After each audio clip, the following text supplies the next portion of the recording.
வணக்கம், இது உங்கள் பொலிட்டிக்கல் பார்க்க நான் உங்கள் நண்பன். இன்றைய தினத்துல விஜய் எத்தனை தொகுதியில் ஜெயிப்பாரு, விஜய் தோந்துருவாரா, விஜய் ஜெயிச்சிருவாரா, வாய்ப்பே இல்லை, பர்சன்டேஜ் கம்மி, பர்சன்டேஜ் அதிகம், இப்படி பேசிட்டு இருக்கிற காலத்துல இந்த சீமானவனை பத்தி ஒரு பையன் பேச மாட்டேங்கிறானே, ஒருவேளை ஆட்டத்தில் இருக்காரா இல்லையா செக் பண்ணி பாருங்க அப்படிங்கிற மாதிரி இன்னைக்கு ஒரு நியூஸ் நடந்திருக்கு. ஏன்னு கேட்டீங்கன்னா, இப்ப சீமானனோட தம்பிகளே எங்க அண்ணன் வந்து ஒரு 100 தொகுதி ஜெயிப்பாரு, எங்க அண்ணன் வந்து ஒரு 150 தொகுதி ஜெயிப்பாரு, எங்க அண்ணனுடைய கெப்பாசிட்டிக்கு ஒரு 230 ஜெயிப்பாரு, ஒரு 4 தொகுதி போனா போதுன்னு தோந்துரும் அப்படின்னு சொல்லி ஏதோ பேசி கொஞ்சம் அண்ணனுக்கு கொஞ்சம் ஊக்குதல் கொடுத்தீங்கன்னா பரவாயில்ல. இவங்க இக்கோந்துட்டு என்ன பேசிட்டு இருக்கான்னு பாத்தீங்கன்னா, விஜய் வந்து வாய்ப்பே கிடையாது, விஜய் வாய்ப்பு எனக்கு இல்ல, அதெல்லாம் உனக்கு என்னக்கடா பிரச்சனை அப்படின்னு பாத்தீங்கன்னா, அப்புறம் சதவீதத்தை விதத்துல வெறும் 50 லட்சம் வாக்கு தான் வாங்குவாரு. விஜய்க்கு வந்து அவ்வளவுக்கு ஒன்றும் மவுசு இல்லைங்க, ஏன்னா திரை கவர்ச்சி தான். நீங்க அதை குறிச்செல்லாம் ஒன்றும் பெருசா யோசிக்காதீங்க.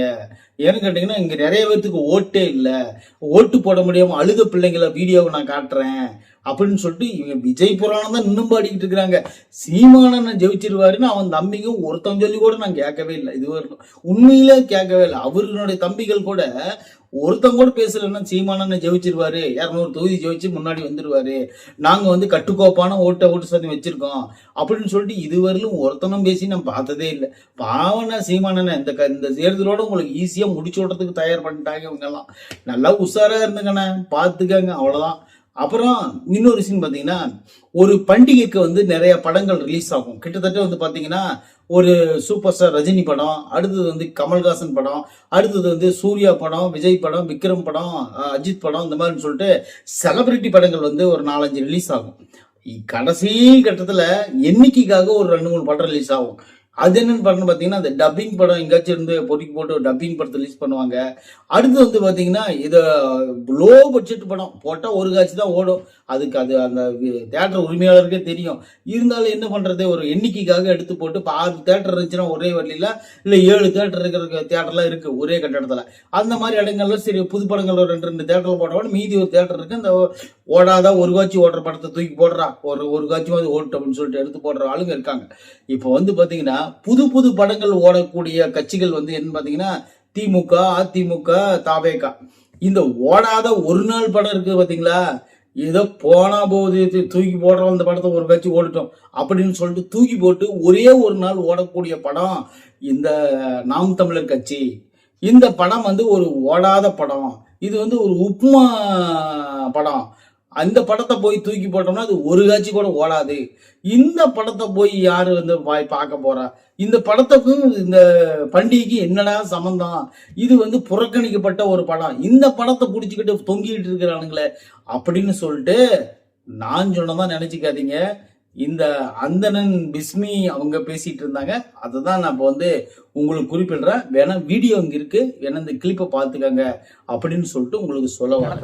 நான் ஏற்கனவே சொன்ன மாதிரி பூவோடு சேர்ந்து நாரும் மணக்கிற மாதிரி இந்த நாம் தமிழரும் மணந்துருச்சு. அதுதான் முக்கியமான விஷயம். இந்த தேர்தலில் நாம் தமிழர் கட்சி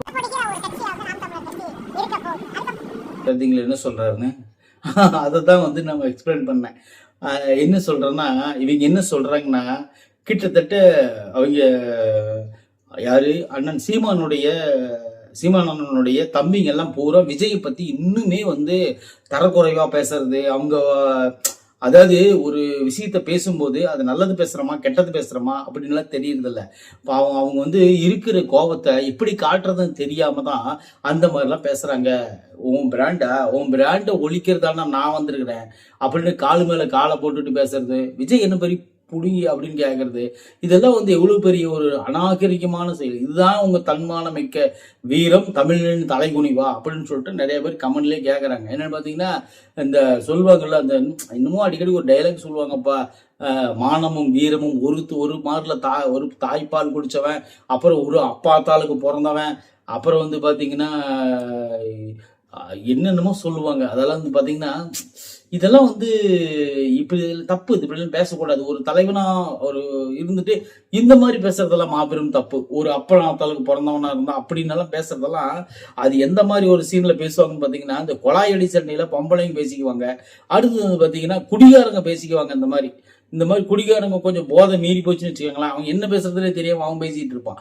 அந்த மாதிரி வந்து இவங்க பேசுறதுனாலதான் கிட்டத்தட்ட விஜயை பேசுனதுனாலதான் இவங்களோட ஓட்டு சதவீதம் குறைஞ்சு போச்சு. அப்புறம் இன்னொரு வார்த்தை சொன்னார் பாருங்க, அதுதான் முக்கியமான வார்த்தை. அது என்னன்னு பாத்தீங்கன்னா,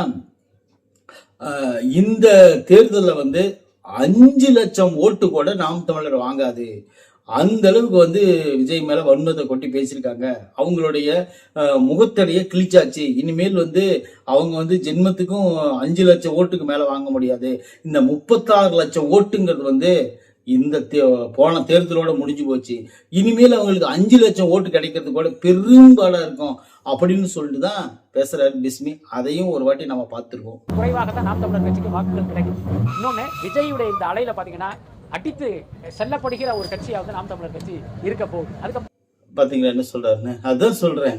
அதாவது என்ன சொல்றாருன்னு பாத்தீங்கன்னா, நமக்கு தான் எல்லாம் தெரியும், நமக்கு தான் எல்லாம் கத்து கொடுத்துக்கிறாங்க, நம்மளை தாண்டி வேற ஒண்ணுமே கிடையாது, நாம சொல்றதுதான் எல்லாம், இப்படி எல்லாம் பேசிட்டு இருக்கிறவங்க திடீர்னு நம்ம என்ன சொல்றோம்னு பாத்தீங்கன்னா, எல்லாத்துக்கும் இங்க அறிவு இருக்கு, அறிவு இல்லாதவங்களாம் எவனும் கிடையாது. தற்குறிங்கடா, இது தற்குறி கிடையாதுடா. தமிழ்நாட்டை ஆள ஆச்சரியக்குறி.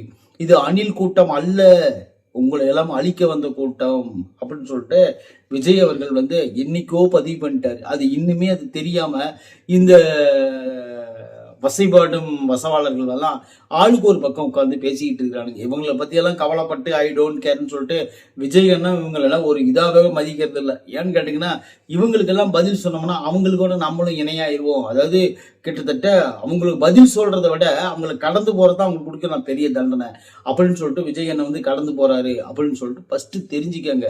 அதாவது என்னன்னு சொல்றாருன்னா, ஒரு மனுஷன் நம்ம திட்டிகிட்டே இருக்கிறதுனால நம்ம பெரிய ஆள் ஆயிட முடியாது. அந்த மனுஷன் நம்மளை திட்டுறானான்னு திரும்பி பார்க்கணும். அந்த மனுஷன் நம்மளை திட்டினானா நம்ம ஈக்குவலா பிடிச்சி திட்டலாம். ஆனா அந்த மனுஷன் தான் திட்டுறதே இல்லையே, அதை ஏன்டா நீங்க பிடிச்சி திட்டிட்டு இருக்கிறீங்க அப்படின்னு சொல்லிட்டு போறான் வரவன் நம்மள தான் கேட்பான். இந்த மாதிரிதான் ஒரு நியாயமான ஒரு கோரிக்கை வைக்கலாம். அநியாயத்துக்கு திட்டுறானுங்க. அது என்ன பார்த்தீங்கன்னா பர்சனலா திட்டுறான். அது என்ன சொல்றான்னு பாத்தீங்கன்னா, டேய் உன் மவளை ஒரே ஒரு வாட்டி நான் எங்க அப்பனுக்கு ஓட்டு போடுங்க அப்படின்னு சொல்ல வை, அட்லீஸ்ட் ஒரு ட்வீட் போட வை, நானே உங்க கட்சிக்கு ஓட்டு போடுறேன்னு சொன்ன அப்படி ஒருத்தர் நாம் தமிழர் கட்சி சேர்ந்தவர் தான். ஆனா இன்னைக்கு அந்த பொண்ணு என்ன பண்ணிதுன்னா, தன்னுடைய இன்ஸ்டாகிராம் பக்கத்துல ட்விட்டர் பக்கத்துல என்ன போட்டிருக்குதுன்னா, கண்ணே மணியே கண்ணின் மணியே அந்த சாங்கை ஸ்டேட்டஸா வச்சிருக்கு அந்த பொண்ணு, அந்த திவ்யா சாஷா அவங்க வச்சிருக்கிறாங்க. அந்த மாதிரி அப்பா மேல பாசம் இருக்கு, அது வெளிக்காட்ட முடியல. ஏன்னு கேட்டீங்கன்னா சில பிரச்சனைகள் இருக்கு, அந்த பிரச்சனைகள் தான் வெளியே வருவாரு அப்படின்னு சொல்லிட்டு கொஞ்சம் ஆறுதல் கொடுங்கடா. அதை புண்ணு மேலே குத்தாதீங்க. புண்ணு மேலே குத்துனா அது இன்னும் எச்சாதான் புண்ணாயிட்டே இருக்கும். அது இந்த நாலேஜ் கூட இல்லாதவங்க எப்படிதான் இவங்க எல்லாம் இத்தனால எனக்கு அரசியல் பண்ணாங்க தெரியல. கிட்டத்தட்ட பாத்தீங்கன்னாலும் தமிழக மக்கள் கொஞ்சம் முழிச்சுக்கிட்டாங்க அப்படின்னு இந்த தேர்தலை சொல்லலாம்.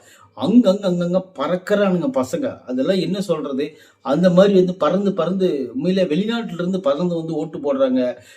SIR ஃபார்ம்னாலதான் இந்த 85% வந்துச்சுன்னு சொல்றானுங்க பாருங்க. அதெல்லாம் உண்மையிலே வேற லெவல். ஏன்னு கேட்டீங்கன்னா அப்படிலாம் கிடையாது. தளபதிக்காக கூட்டம் தான், தளபதிக்காக தான் ஓட்டு போட்டுக்கிறாங்க. நம்பிக்கையோட இருப்போம், நம்ம கண்டிப்பா ஜெயிப்போம் அப்படிங்கிற நம்பிக்கை மட்டும் கைவிட்டுறாதீங்க.